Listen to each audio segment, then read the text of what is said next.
Once upon a time, in a small village by the sea, there lived a fisherman named Marcus. He was a quiet man, content with his simple life, but like all people, he faced challenges. The greatest of these challenges was his neighbor, a man named Lucius. Lucius was loud, rude, and always seemed to find a way to make Marcus's life difficult. He would mock Marcus for his quiet ways, spread rumors about him, and even sabotage his fishing nets when no one was looking. Marcus was not a weak man, but he was not a violent one either. He knew fighting Lucius would only make things worse. Instead, he turned to the wisdom of the Stoics, the philosophy he had studied in his spare time. He remembered the words of Seneca, "Ye boys suffer more in imagination than in reality." At first, Marcus struggled. Every insult from Lucius felt like a knife in his chest. He would lie awake at night, replaying the words in his mind, imagining ways to get revenge. But then he realized this was exactly what Lucius wanted. He wanted Marcus to be angry, to react, to give him power over his emotions. So Marcus decided to change his approach. He began by reminding himself that Lucius' behavior was not about him, but about Lucius. A Stoic believes that people act according to their own nature. Lucius was bitter and unhappy, and his cruelty was a reflection of that. Marcus could not control Lucius, but he could control his own reactions. One day, Lucius came to the docks and began shouting insults at Marcus in front of the other fishermen. Instead of responding with anger, Marcus simply nodded and continued working. When Lucius threw a rotten fish at his feet, Marcus picked it up, threw it back into the sea, and said calmly,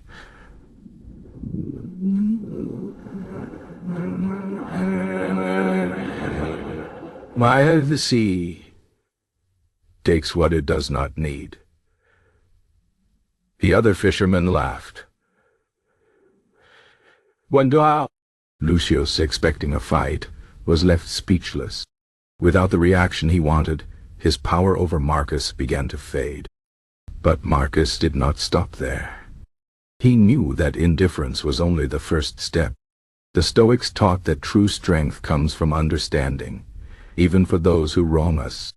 So Marcus decided to observe Lucius, not as an enemy, but as a man. He noticed how Lucius would drink too much, how he had no real friends, how his own family avoided him.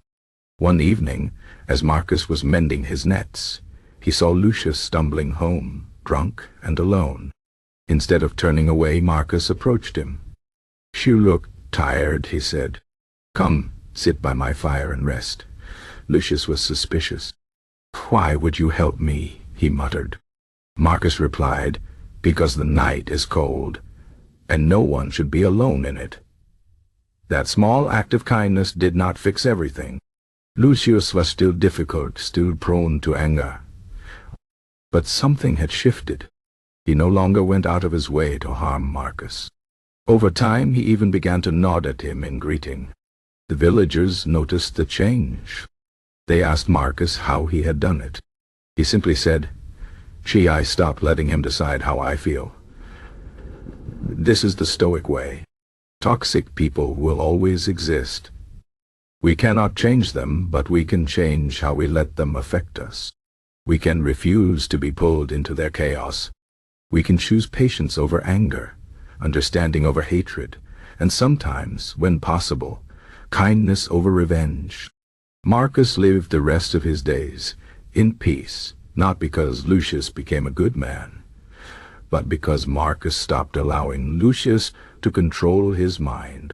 And that, in the end, was the greatest victory of all. The lesson is simple but not easy. When faced with toxic people, do not fight them on their terms. Read above. See their actions for what they are, reflections of their own struggles, and do not let their poison become yours. That is the Stoic approach. That is the path to true strength.